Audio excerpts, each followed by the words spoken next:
যারা এখানে উপস্থিত আছেন, আমার কথা কয়েকটি একটু আন্তরিকতা নিয়ে শোনার চেষ্টা করবেন। এই মুহূর্তে ওয়াজ আমি করব না, আমি শুধু এতটুকু কথা বলবো, আমরা যার ওফাত ও বেলাদাতকে কেন্দ্র করে খুশির দিন উদযাপন করতেছি। ঈদ মানে তো খুশি। তার সম্পর্কে আল্লাহ পাক বলতেছেন, আউযু বিল্লাহি মিনাশ শাইতানির রাজীম, আমা আরসালনাকা ইল্লা রাহমাতাল লিল আলামিন। এই আয়াতের মর্ম অনুযায়ী আমরা বুঝতে পারি যে ধর্মের যে বর্ণের মানুষই হোক না কেন,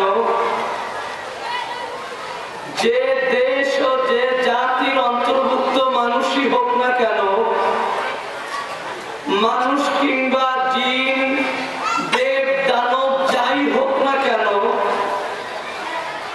যত সৃষ্টি আল্লাহ আছে, গ্রহ, রবি, চন্দ্র, সূর্য, পাহাড়, পর্বত, নদ, নালা, গাছপালা, জীব, জানোয়ার, মানব, দানব, যত সৃষ্টি আল্লাহর আছে, এই সৃষ্টিকুল যে পরিমাণ নবী মুহাম্মদ রাসূলুল্লাহ সাল্লাল্লাহু আলাইহি ওয়াসাল্লামকে অনুসরণ করতে সক্ষম হবে, এই সৃষ্টি যে পরিমাণ রাসূল পাকের আনুগত্য ও অনুসরণ করতে সক্ষম হবে, সেই সৃষ্টি সেই পরিমাণ দুনিয়াতে সে সুখ ও শান্তির অধিকারী হবে।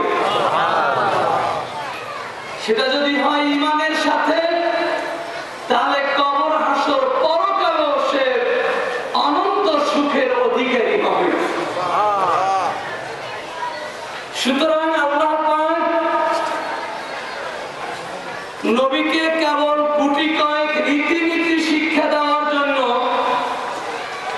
কলেমা, নামাজ, রোজা, হজ, যাকাতের মতো কিছু সীমাবদ্ধ আমল শিক্ষা দেওয়ার জন্যই নবীকে পাঠান নাই, বরং নবীকে পাঠিয়েছেন তামাম পৃথিবীর মানুষকে সুখী করার জন্য।